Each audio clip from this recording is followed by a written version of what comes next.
Praise the lord. ક્રિસ્મવાલા ભાઈ તથા બહેનો, દિવ્ય ધ્યાન દિવ્ય સંદેશમાં તમારું સ્વાગત છે. જુલાઈ 22મી તારીખ મગદલાના સંત મરિયમનો તહેવાર ઉજવીએ છીએ. આ સંદેશ હમણાં તમારા સૌ માટે અને તમારા પરિવારજનો વિશે પ્રાર્થના કરું છું.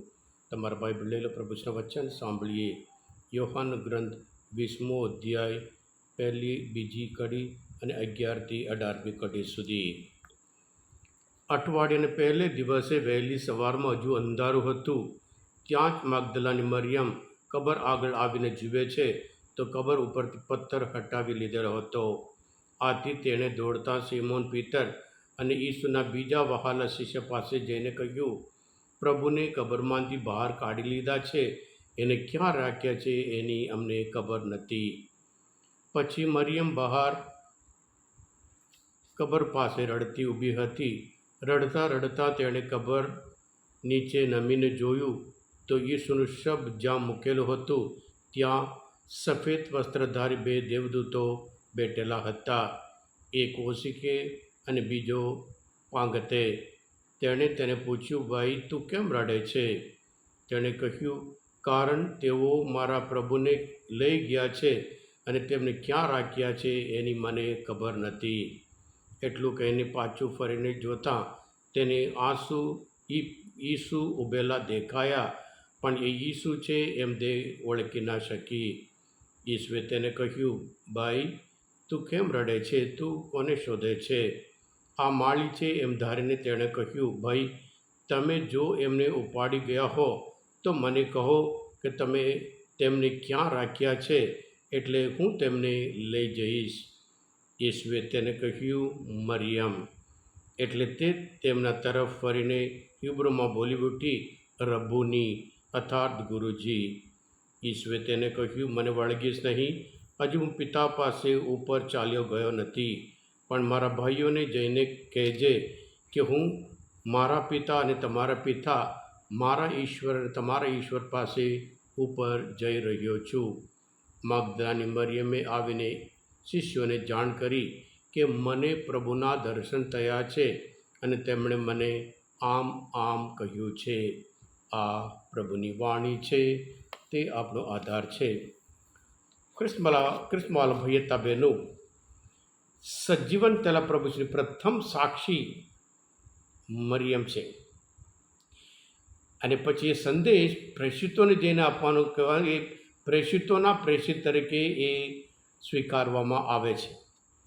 ખ્રિસ્તવાલા ભાઈ તથા બહેનો, ઇતિહાસમાં એક અદ્ભુત અને પછી ખ્રિસ્તી ધર્મનો આધાર એ પુનરુત્થાન છે. એટલે પુનરુત્થાનની સાક્ષી, પ્રથમ સાક્ષી એ મરિયમ, મગદલાના મરિયમ છે. ખ્રિસ્તવાલા ભાઈ તથા બહેનો, મરિયમ જ્યારે પ્રભુ ઈસુ વધસ્તંભ પર હતા ત્યારે બીજા બધા શિષ્ય છોડી નાસી ગયા હતા, ત્યાં મરિયમ ત્યાં હતા. અને દફનવિધિ કરતા હતા ત્યારે પણ મરિયમ હતા. અને એટલા નિડરતાપૂર્વક એ વહેલી સવારમાં હજુ અંધારું હતું, અંધારું એને રોકી શકે નહીં, કારણ પ્રભુ ઉપર એને એટલો બધો પ્રેમ હતો. એ સવારમાં દોડતા આવે છે. એ ઊંઘી નહીં શકી, રહી જ નહીં શકી, શાંતિથી બેસી નહીં શકી.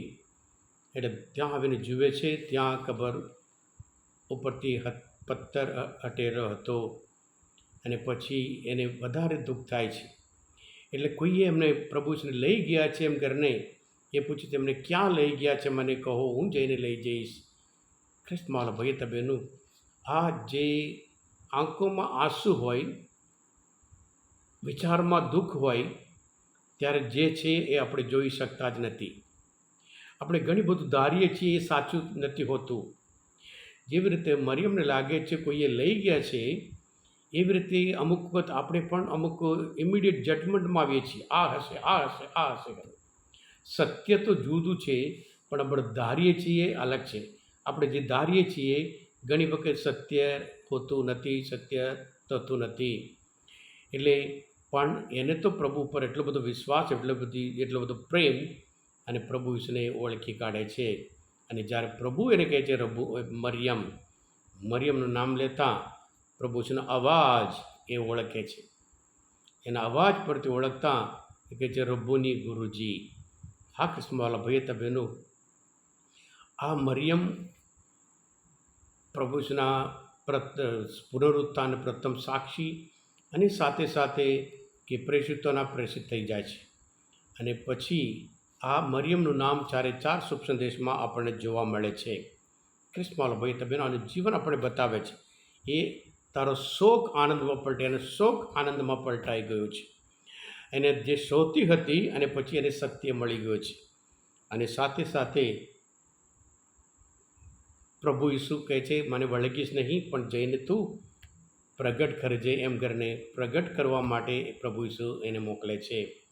ક્રિસ્માલ ભાઈ તબેનું લુકના ગ્રંથમાં 7મો અધ્યાયમાં 47મી કલામાં એક વચન છે, એટલે હું તને કહું છું એને આ ભર્યો પ્રેમ પુરવાર કરે છે મરિયમનો, કારણ એના પાપોની એને માફી મળી છે.